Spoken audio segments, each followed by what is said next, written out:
Assalamualaikum warahmatullahi wabarakatuh. Selamat pagi anak-anak hebat.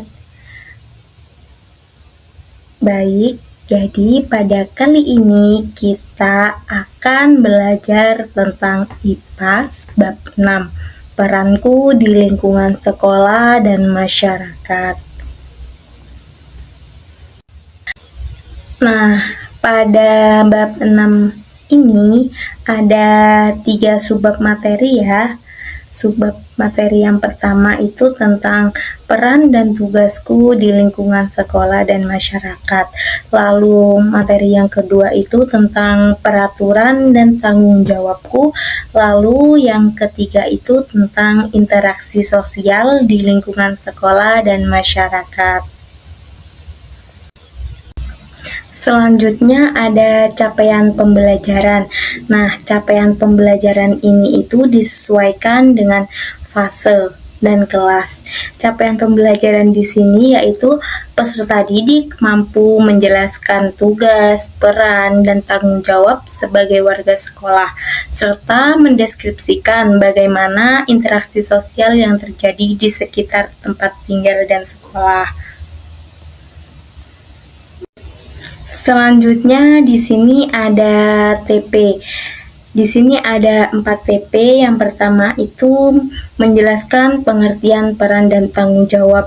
Jadi peserta didik itu mempelajari tentang pengertian peran dan tanggung jawab. Lalu ada yang kedua itu menyebutkan bentuk-bentuk peran dan tugas di lingkungan sekolah dan masyarakat. Lalu ada yang ketiga itu menyebutkan perilaku taat pada aturan dan bertanggung jawab. Dan yang terakhir itu menguraikan bentuk interaksi sosial yang terjadi di lingkungan masyarakat. Sebelum kita masuk ke dalam materi, kita pendahuluan dulu ya. Di kelas 3 mungkin kalian sudah pernah belajar tentang apa itu peran, tugas, tanggung jawab, dan interaksi ya. Tahukah kalian, selain di rumah, kita pun memiliki tugas, peran, dan tanggung jawab di sekolah dan lingkungan masyarakat.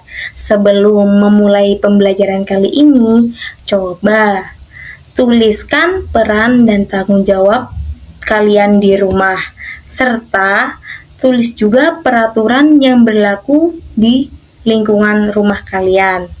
Kalian bisa menulisnya ke dalam buku tugas ya. Manusia merupakan makhluk individu dan sosial. Sebagai makhluk hidup, manusia memiliki keunikan sendiri-sendiri. Sedangkan sebagai makhluk sosial, manusia membutuhkan bantuan orang lain untuk bertahan hidup. Jadi, saling tolong-menolong ya. Manusia merupakan makhluk individu dan sosial. Dan mengapa kita perlu punya peran? Setiap orang punya peran dan tugas yang berbeda-beda di sekolah dan masyarakat. Nah, ini itu membantu menciptakan kerjasama dan keteraturan. Contoh di sekolah, ada peran guru, ada peran kepala sekolah, ada peran penjaga sekolah, dan ada juga peran siswa. Contoh lagi di lingkungan masyarakat, ada peran ketua RT, polisi, pedagang, dan orang tua. Apa saja sih peran kalian di sekolah? Yuk, kita belajar bersama ya. Apa saja sih peran kalian di sekolah? Yuk, kita belajar bersama ya. Apa saja sih peran kalian di sekolah? Yuk, kita belajar bersama ya. Apa saja peran kita di sekolah? Sebagai siswa, kita punya tugas untuk belajar, menghormati guru, membantu menjaga kebersihan kelas, dan mengikuti aturan yang ada di dalam sekolah. Contoh peran siswa itu seperti mengikuti upacara bendera, menjaga kebersihan kelas, dan berpartisipasi dalam kegiatan sekolah. Nah, di sini ada beberapa contoh peran dan tugas di lingkungan sekolah ya. Yuk kita belajar bersama. Yang pertama itu ada kepala sekolah. Peran kepala sekolah itu kan sebagai pemimpin. Perannya, salah satu tugas kepala sekolah yaitu membuat kebijakan dan program sekolah. Lalu ada yang kedua itu guru. Sebagai seorang pendidik, salah satu tugas guru yaitu merencanakan, melaksanakan, dan mengevaluasi pembelajaran. Lalu ada yang ketiga itu peran kita sebagai peserta didik. Tugas peserta didik itu yaitu melaksanakan pembelajaran dan tugas dan menaati peraturan sekolah. Lalu ada yang keempat itu tata usaha. Lalu ada yang keempat itu petugas TU. Terus ada yang kelima itu penjaga sekolah. Tugasnya itu menjaga sekolah agar sekolah kita itu aman. Dan yang keenam itu komite sekolah, yaitu mendukung program sekolah dan berhubungan baik antara pihak sekolah. Dan semua peran itu sangat penting ya. Kenapa kok penting? Karena semua peran tersebut ini membantu agar sekolah kita menjadi bersih, nyaman, dan menjadi tempat yang menyenangkan untuk belajar. Dan semua peran itu sangat penting ya. Kenapa kok penting? Karena semua peran tersebut ini membantu agar sekolah kita menjadi. Selanjutnya adalah peran kita di masyarakat. Kalau tadi kan peran yang di lingkungan sekolah, kalau sekarang itu peran kita di masyarakat. Sebagai anggota masyarakat, kita punya tugas untuk menjaga lingkungan, membantu tetangga, dan mengikuti kegiatan serta kerja bakti. Contoh peran kita di lingkungan masyarakat seperti mengikuti kerja bakti, tidak membuang sampah sembarangan, dan menghormati tetangga. Nah, selanjutnya ini ada beberapa contoh peran dan tugas di lingkungan masyarakat. Yang pertama itu ada kepala desa atau lurah. Salah satu tugas kepala desa yaitu menjembatani kebutuhan masyarakat dengan pemerintahan pusat. Lalu ada yang kedua, ketua RT atau RW. Tugas ketua RT atau RW yaitu mengatur administrasi seperti surat domisili dan laporan warga. Terus ada yang ketiga, sebagai tokoh masyarakat atau agama. Tugas dari tokoh masyarakat dan agama yaitu membimbing masyarakat dalam kehidupan sosial dan spiritual. Lalu ada yang keempat, anggota Karang Taruna. Anggota Karang Taruna tugasnya yaitu menyelenggarakan kegiatan positif untuk pemuda seperti pelatihan atau olahraga, atau biasanya itu kalau ada lomba-lomba itu di desa ya.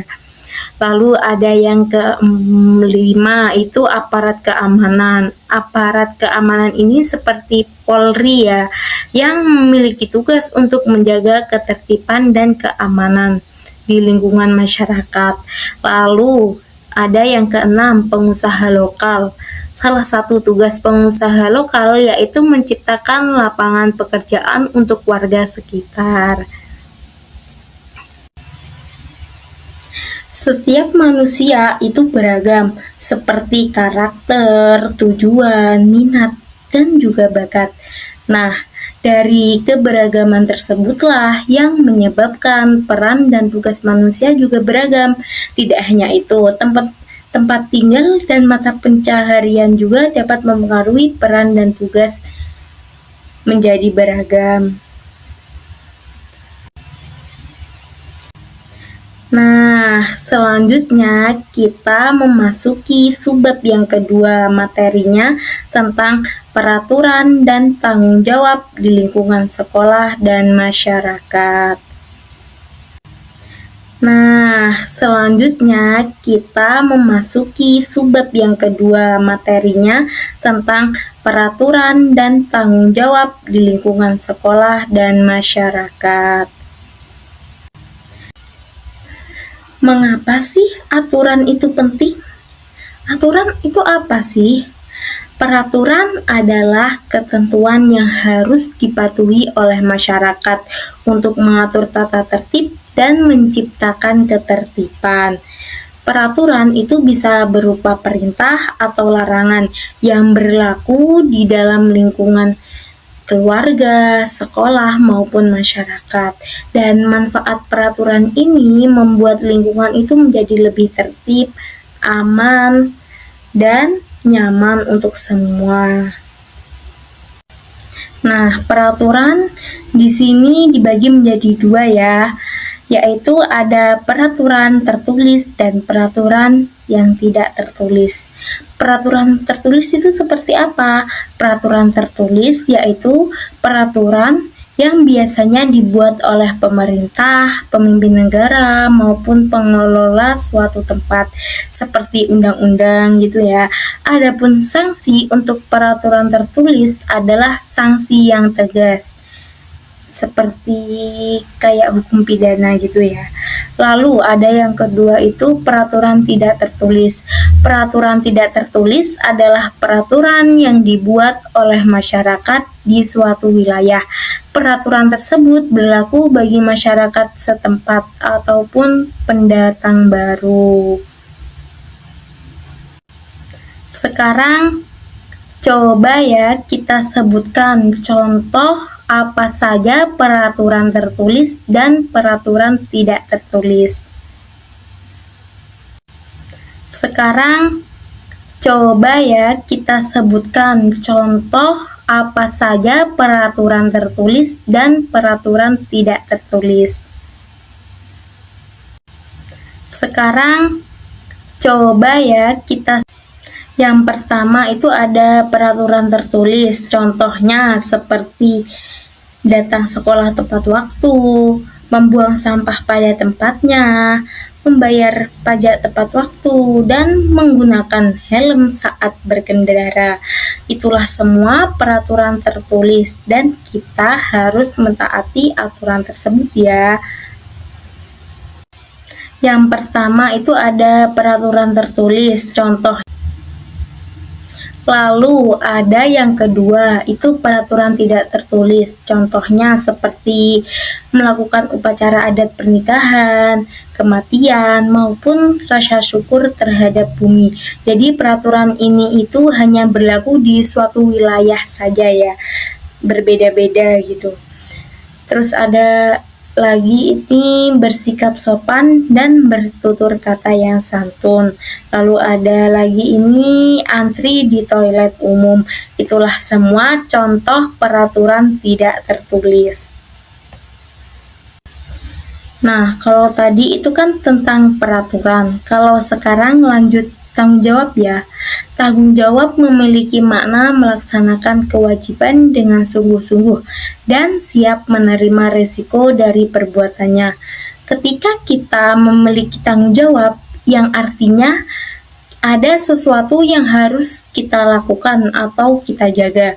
Jadi ketika kita mendapatkan tanggung jawab, kita harus berusaha untuk melakukan tugas tersebut dengan sangat baik, menjaga apa yang kita miliki, dan berperilaku baik terhadap orang lain. Jadi kalau kita diberi tanggung jawab, kita harus melakukan yang berusaha lebih baik ya. Contoh apa saja sih tanggung jawab di lingkungan sekolah? Nah, tanggung jawab di lingkungan sekolah itu biasanya yang pertama menaati peraturan sekolah. Jadi kita harus menaati peraturan sekolah seperti berpakaian yang rapi, terus datang sekolah tepat waktu, menghormati guru. Lalu ada yang kedua itu menjaga fasilitas sekolah. Jadi kita itu harus menjaga fasilitas sekolah, tidak boleh merusaknya. Lalu ada yang ketiga, fokus saat belajar. Jadi kita itu bertanggung jawab untuk belajar dengan sungguh-sungguh. Nah, kalau tadi kan tanggung jawab di lingkungan sekolah, kalau sekarang itu contoh tanggung jawab di lingkungan masyarakat. Apa saja sih? Nah, yang pertama ini di sini ada menjaga kebersihan lingkungan. Jadi, kita tidak boleh membuang sampah sembarangan. Kita harus membuat sampah pada tempatnya. Terus ada yang kedua, membantu seseorang yang membutuhkan bantuan. Jadi kalau ada tetangga atau orang yang meminta bantuan, kita harus membantunya. Terus ada yang ketiga, menghormati hak orang lain. Jadi kita harus saling menghormati hak orang lain, tidak boleh seenaknya ya. Nah, sekarang kita memasuki subbab yang ketiga, interaksi sosial di lingkungan sekolah dan masyarakat. Kalau tadi kan peran tugas serta peraturan dan tanggung jawab kita kan.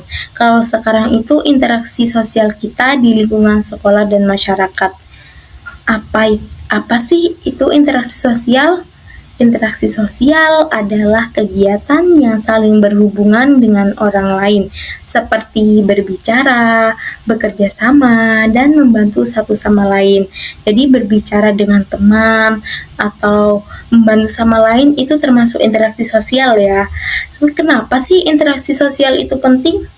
Jadi, dengan berinteraksi, kita belajar untuk menghormati orang lain, bekerja sama, dan menyelesaikan masalah bersama-sama. Jadi, interaksi sosial ini sangat penting sekali ya.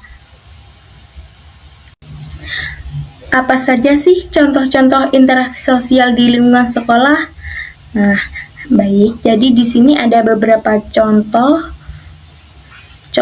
interaksi sosial di lingkungan sekolah. Yang pertama yaitu mengikuti kegiatan seperti mengikuti pramuka dan organisasi-organisasi lainnya. Terus ada yang kedua itu siswa membeli makanan dan minuman di kantin.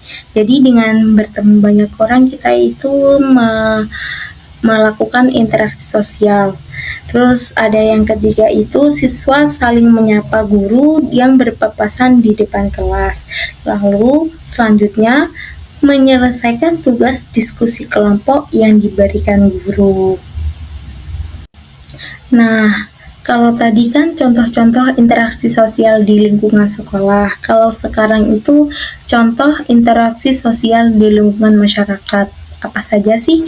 Yang pertama yaitu berkunjung ke rumah tetangga yang sedang sakit atau tertimpa musibah.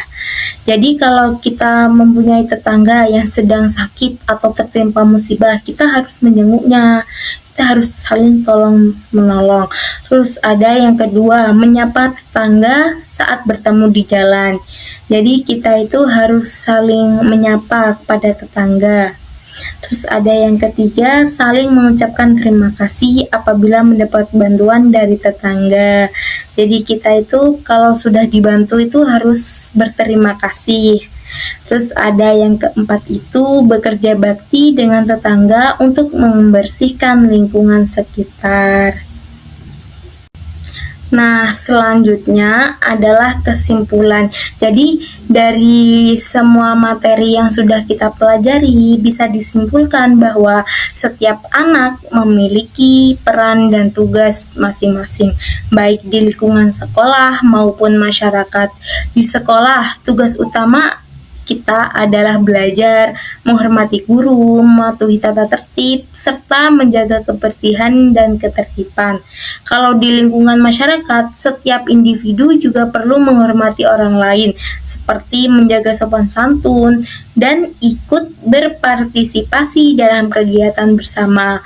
Dengan menaati peraturan dan melaksanakan tanggung jawab tersebut, kehidupan menjadi lebih tertib, nyaman, dan harmonis. Selain itu, interaksi sosial yang baik akan membantu membangun sikap peduli, kerjasama, dan rasa saling menghargai antar sesama. Setelah mempelajari materi tentang peran dan tanggung jawabku di lingkungan sekolah dan masyarakat, peran dan tanggung jawabku serta interaksi sosial, Peserta didik diharapkan mampu memahami pentingnya menjalankan peran sesuai tugasnya, baik di sekolah maupun di lingkungan masyarakat. Melalui materi ini, peserta didik juga belajar bahwa mematuhi peraturan merupakan bentuk tanggung jawab agar tercipta lingkungan yang tertib, aman, dan nyaman. Selain itu, interaksi sosial yang baik seperti saling menghargai, bekerja sama, tolong-menolong perlu diterapkan dalam kehidupan sehari-hari. Dengan demikian, peserta didik dapat menjadi pribadi yang disiplin, peduli, dan bertanggung jawab terhadap lingkungan sekitar. Cukup saja ya pembelajaran kita pada kali ini. Wassalamualaikum warahmatullahi wabarakatuh.